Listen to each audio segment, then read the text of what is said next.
झारखंड के रांची जिले में उस साल रिकॉर्ड तोड़ गर्मी पड़ रही थी। सूरज आसमान से आग बरसा रहा था। दोपहर में गांव की गलियां एकदम सुनसान हो जाती थीं। गांव के बड़े पीपल के पेड़ के नीचे बुजुर्गों की टोली बैठी रहती और बच्चे सुबह सुबह ही कोसी नदी के किनारे नहाने भाग जाते थे।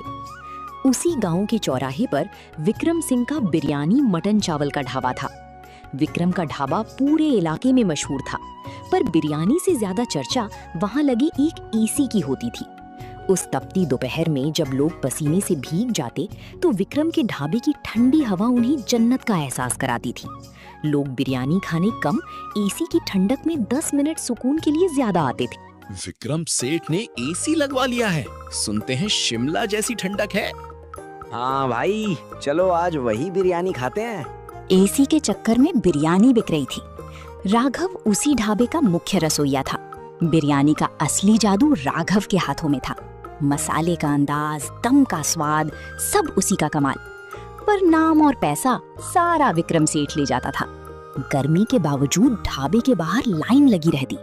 सेठ जी, बिरयानी तो लाजवाब है, बस एसी थोड़ा और तेज करवा दो। राघव को बिरयानी बनाने का खुदाई हुनर मिला था, पर पढ़ाई लिखाई आती नहीं थी, इसलिए बिरयानी के अलावा कोई काम कर भी नहीं सकता था। अरे ओ राघव, बहरा हो गया क्या? रोज देर से आता है, तुझे पता है ना, सुबह 7 बजे से ही लोग बिरयानी के लिए लाइन लगाते हैं। कल से 1 मिनट भी लेट हुआ तो आधी पगार काट लूंगा, समझा? माफ कर दो मालिक, कल से नहीं होगा। भट्ठी के पास खड़ा रहता हूँ, सोचा थोड़ी देर एसी की हवा खा लूं। एक तो लेट आता है, ऊपर से नवाब बन रहा है एसी की हवा खाने वाला। पता है कितने लोग तेरा इंतजार कर रहे हैं? तेरी बिरयानी के दीवाने हैं सब। जल्दी हाथ चला। राघव चुपचाप भट्टी पर लग गया। गर्मी, पसीना सब भूल गया। उसकी बिरयानी की खुशबू से पूरा चौराहा महक उठा। दिन भर काम करके शाम को थका हारा घर लौटा। पिताजी, बहुत गर्मी लग रही है। आपने पंखा लाने का वादा किया था ना? हाँ पापा, मैं काजल के घर गई थी। उसके घर कूलर है, आप भी कूलर ले आओ ना। हाँ मेरी गुड़िया, मेरी जान, तुम फिक्र मत करो। कल सेठ से पगार लेकर सबसे पहले तुम्हारे लिए पंखा लाऊंगा। आज रात मटके का पानी पीकर सो जाओ। क्या बच्चों के लिए इतना भी नहीं कर सकते? कल सेठ से बोलकर पंखा ले आओ। क्या करूं सावित्री, सेठ सुनता ही नहीं। कहता है अगले बार लेट हुआ तो जो बचा है वो भी काट लेगा। पर तू चिंता मत कर, कल मैं मांग के रहूंगा। कूलर नहीं तो पंखा पक्का लाऊंगा। अगले दिन राघव सुबह 6 बजे ढाबे पहुंच गया। भट्ठी जलाई, बिरयानी चढ़ा दी। लगता है कल की डांट काम कर गई। आज तो टाइम पे आ गया। चल काम कर, ग्राहक टूट पड़ेंगे। सेठ जी, काम तो करूंगा ही, इसी से तो घर चलता है। 2 वक्त की रोटी मिलती है। थोड़ी देर में ग्राहक आ गए। सेठ जी, आपका एसी तो कमाल है। हम तो बिरयानी कम ठंडक खाने आते हैं, यहाँ बैठकर लगता है मनाली पहुँच गए। सुनो भाई लोग, मैंने एसी फ्री में बैठने को नहीं लगवाया। एसी में बैठना है तो 1 प्लेट बिरयानी ऑर्डर करो। बिना ऑर्डर के कोई यहाँ नहीं बैठेगा। जो फ्री में बैठता, विक्रम उसको धमका कर भगा देता। पूरा दिन यही चलता रहा। शाम को राघव ने हाथ जोड़कर पगार मांगी। सेठ जी, आज की और पिछले 3 दिन की पगार दे दो, बड़ी मेहरबानी होगी। घर में राशन खत्म है, बच्चे गर्मी से तड़प रहे हैं। एक छोटा सा पंखा लेना है। पगार? हाँ पता है, पर आज नहीं मिलेगी। आज माल लाना है, पैसे कम पड़ रहे हैं, कल ले लेना। तू कोई इतना कंगाल तो है नहीं कि एक दिन भूखा मर जाएगा। सेठ जी, हाथ जोड़ता हूँ, आज ही दे दो। मेरे बच्चे रात भर पसीने में भीग कर सोते हैं। अच्छा, अब गरीब आदमी भी कूलर पंखा लगवाएगा? नाटक मत कर, बहाने बनाना तुझे खूब आता है। इतनी भी गर्मी नहीं है कि तू मर जाएगा। कल आना, अभी जा। सुबह हुई। आज गर्मी कल से भी ज्यादा थी। राघव ढाबे पहुंचा। आज उसकी आंखों में आंसू नहीं, आग थी। उसने ठान लिया था, अब और जुल्म नहीं सहेगा। सच में बेटा, यहाँ तो जन्नत है, बर्फ जैसी ठंडक। विक्रम फूल के कुप्पा हो गया, पर उसे क्या पता, भीड़ एसी के लिए नहीं, राघव की बिरयानी के लिए थी। शाम हुई, ढाबा खाली हुआ। राघव ने फिर हिम्मत की। सेठ जी, हाथ जोड़ता हूँ, आज और पिछला सारा हिसाब कर दो। घर में अनाज का एक दाना नहीं है, बच्चे भूखे हैं, गर्मी से बेहाल हैं। तेरी हिम्मत कैसे हुई मेरे सामने जबान लड़ाने की? काम ढंग से करता नहीं, टाइम पे आता नहीं और पैसे चाहिए। ले 500 और निकल यहाँ से। सेठ जी, आपने कहा था पूरा हिसाब दोगे। 500 में क्या होगा? कम से कम 2000 तो बनता है मेरा। ये तो ले, वरना ये भी नहीं मिलेगा। बड़ा मेहनती बनता है, जितना मुंह चलाता है उतना हाथ चलाता तो आज राजा होता। निकल मेरे ढाबे से। और हाँ, कल से शक्ल मत दिखाना, तेरी जरूरत नहीं है। विक्रम ने 1000 फेंककर राघव को धक्के देकर निकाल दिया। राघव ने नीचे गिरा 500 का नोट उठाया, आंख में अपमान के आंसू पर दिल में भगवान का शुक्र। चलो, कुछ तो मिला। राघव 500 लेकर सीधा बाजार गया। पहले 50 के आलू टमाटर खरीदे, फिर बचा 450 लेकर पंखे की दुकान पर गया। महंगे महंगे कूलर पंखे देखकर दिल बैठ गया। इतने में तो छोटा पंखा भी नहीं आएगा। अरे राघव भाई, पहचाना नहीं? मिथिलेश, तू? अरे यार, कितना बदल गया है। ये दुकान तेरी है? हाँ भाई, अपनी है। बोल, क्या चाहिए? जो ले जाना है ले जा। भाई, पैसे नहीं है। बेटी ने पंखा मांगा था, पर इतने में क्या खरीदूंगा? चुप कर बेवकूफ, दोस्ती में हिसाब होता है क्या? ले जा जो चाहिए, पैसे जब हों तब दे देना। बचपन का यार हूं तेरा।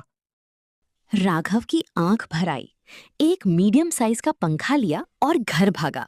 पापा बेस्ट हो, अब गर्मी नहीं लगेगी। हाँ पापा, अब गर्मी नहीं लगेगी। सावित्री ने देखा राघव उदास है। सेठ ने काम से निकाल दिया सावित्री, बस 500 रुपए दिए। अब घर कैसे चलेगा? तुम इतनी मेहनत करते हो और वो तुम्हें एक धक्के में निकाल दे? सुनो, उसका ढाबा तुम्हारी वजह से चलता है। तुम खुद का ढाबा क्यों नहीं खोल लेते? पर बर्तन कहाँ से लाएंगे? और सबसे बड़ी बात, उसके पास एसी है। गांव वाले एसी के बिना आएंगे ही नहीं। एसी नहीं है तो क्या हुआ? तुम्हारे हाथ में जादू है। तुम बिरयानी बनाओ, बर्तन में किराए पर ले आऊंगी, ऊपर वाला सब देख लेगा। अगले दिन राघव ने चौराहे पर एक छोटा सा ठेला लगाया। बोर्ड पर लिखा राघव की मशहूर बिरयानी। बिरयानी बनाई, खुशबू से गला भर दिया। आओ भाइयों, राघव के हाथ की बिरयानी खाओ, ऐसा स्वाद पूरे पलामू में नहीं मिलेगा। अरे राघव, तूने अपना ढाबा खोल लिया? सेठ का काम छोड़ दिया?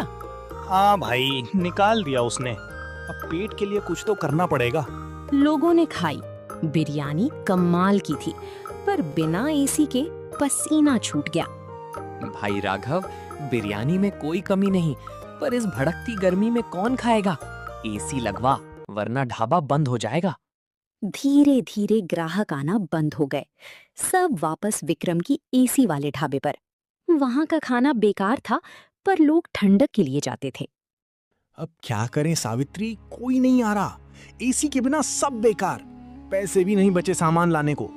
आखिरी बार कोशिश करते हैं, आज भी नहीं बिका तो कल से बंद कर देंगे। शाम हो गई, एक भी ग्राहक नहीं। दोनों ठेला बंद करने लगे। तभी देखा सामने विक्रम के ढाबे पर एक शहरी आदमी हाथ जोड़ रहा है। भैया, मेरी मदद करो। मेरी पत्नी की तबीयत बहुत खराब है, गाड़ी खराब हो गई है, रात रुकने की जगह चाहिए। ये धर्मशाला नहीं है, भाग यहाँ से। पता नहीं कहाँ कहाँ से मुंह उठाकर आ जाते हैं। छोटू, शटर गिरा दे। शहरी आदमी गिड़गिड़ा रहा, पर विक्रम ने शटर बंद कर दिया और चला गया। ये सब राघव और सावित्री देख रहे थे। देखो जी, उन्हें मदद चाहिए और सेठ से उम्मीद मत रखो। दोनों दौड़ कर गए। क्या हुआ भैया, आप बहुत परेशान हो? लगते नहीं इस गांव के हो। हाँ भाई, गाड़ी खराब हो गई, पत्नी की तबीयत ठीक नहीं, बस रात भर रुकना है।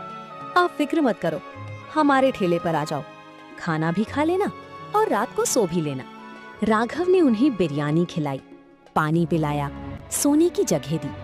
शहरी आदमी ने एक निवाला खाया और आंख बंद कर ली। अरे वाह, ऐसी बिरयानी तो मैंने 5 स्टार होटल में भी नहीं खाई। तुम्हारा ढाबा तो दिन रात चलता होगा। नहीं साहब, आज आखिरी दिन है, कल से बंद कर देंगे। एसी नहीं है ना, इसलिए कोई नहीं आता, सब सेठ के पास जाते हैं। मैं मुंबई का बहुत बड़ा व्यापारी आदित्य मेहता हूँ। पैसे की कमी नहीं है। तुमने बिना मतलब की मेरी मदद की। भगवान ने मुझे यहाँ इसीलिए भेजा था। तुम चिंता मत करो, कल सुबह तुम्हारी किस्मत बदलने वाला हूँ। अगले दिन सुबह 8 बजे चौराहे पर एक बड़ा सा नया ढाबा बन चुका था। ऊपर बोर्ड राघव बिरयानी महल एसी। अंदर 3 बड़े एसी लगे थे, चमचमाते बर्तन, नई कुर्सियां। साहब, ये आपने क्या कर दिया? मैं जिंदगी भर आपका एहसान नहीं भूलूंगा। भाई एहसान कैसा, तुमने इंसानियत दिखाई, मैंने फर्ज निभाया। अब मेहनत करो और नाम रोशन करो। बस फिर क्या था, पूरा गांव विक्रम का ढाबा छोड़कर राघव के एसी वाले महल पर टूट पड़ा, क्योंकि अब स्वाद भी राघव का था और ठंडक भी। राघव भाई, अब तो मजा आ गया। बिरयानी भी नंबर 1, एसी भी नंबर 1। सेठ के यहाँ अब कौन जाएगा? विक्रम का ढाबा खाली हो गया। वो सिर पकड़कर बैठ गया। हाय, मैंने राघव को निकालकर अपने पैर पर कुल्हाड़ी मार ली। सीख, असली ठंडक एसी की हवा में नहीं, मेहनत और इंसानियत के जज्बे में है। जो दूसरों का हक मारता है, एक दिन उसकी दुकान बंद हो ही जाती है।